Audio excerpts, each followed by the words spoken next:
Assalamu alaikum and welcome to day 15 of my 30 days of parenting for a peaceful Ramadan. Today I'd like to talk to you about giving salam, about what it means when we say Assalamu alaikum. Now, as Muslims we know that it means peace be upon you, and the response is Wa alaikum salam, peace be unto you too.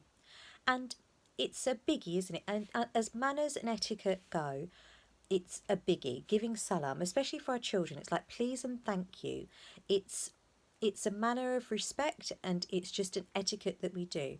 And it got me to thinking of a time when I remember my daughter, she went through a phase, it seems, of we'd go to my mum and dad's house, and for whatever reason she just wouldn't say salam.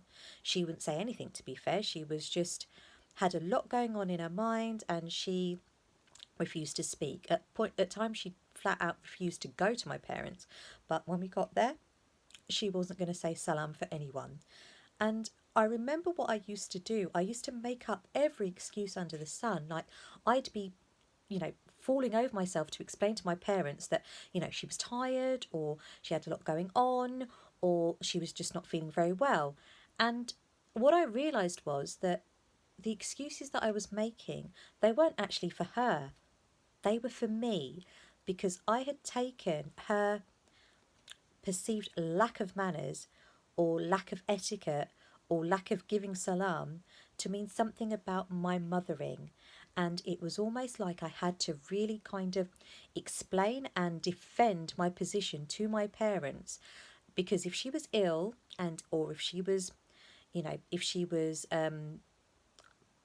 tired, or if she had a lot on her mind, that would be an okay excuse as to why she wasn't giving salam.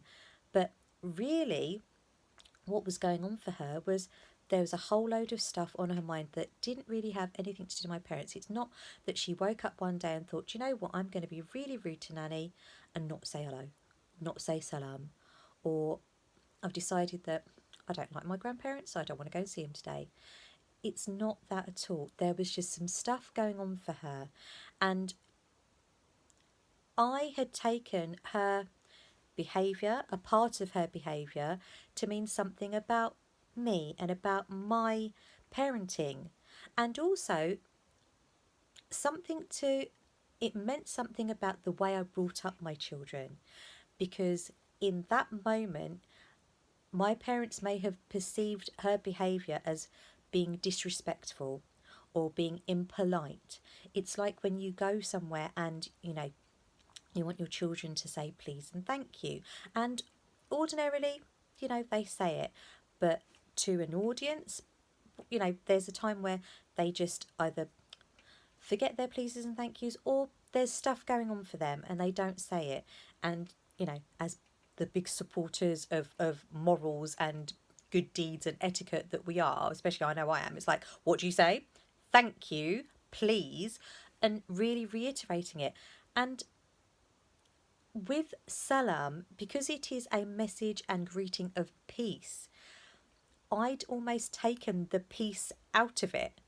I'd taken that peaceful intention out of it, because instead of it being a way of greeting, my family with peace, I was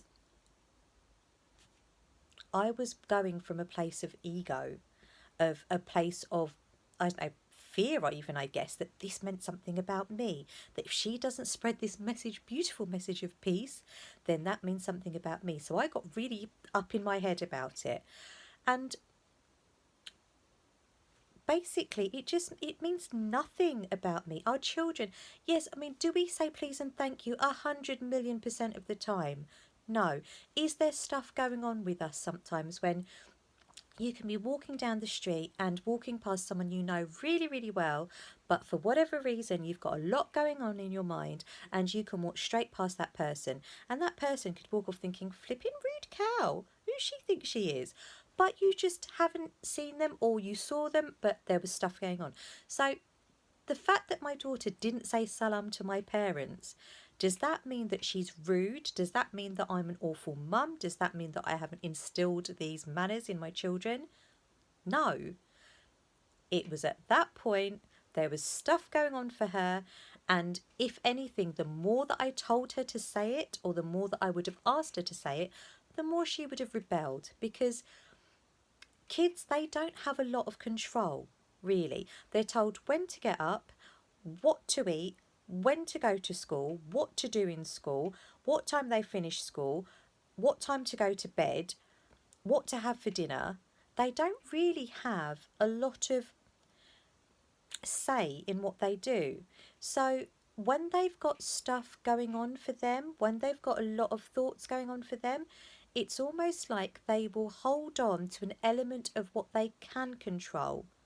And to be fair, in that instance, my daughter had control of her words and she had control of her actions. But in exhibiting that control, in exhibiting that choice, I was getting all funny about it and you know, totally missing the point here and making it all about me. So I guess in this beautiful month of Ramadan, the message of peace, the beautiful greeting that we greet each other with every single day, let's really, when we say, especially in this month of Ramadan, really focus on what it means. It is a spreading of a message of peace. And what more beautiful message is there than that?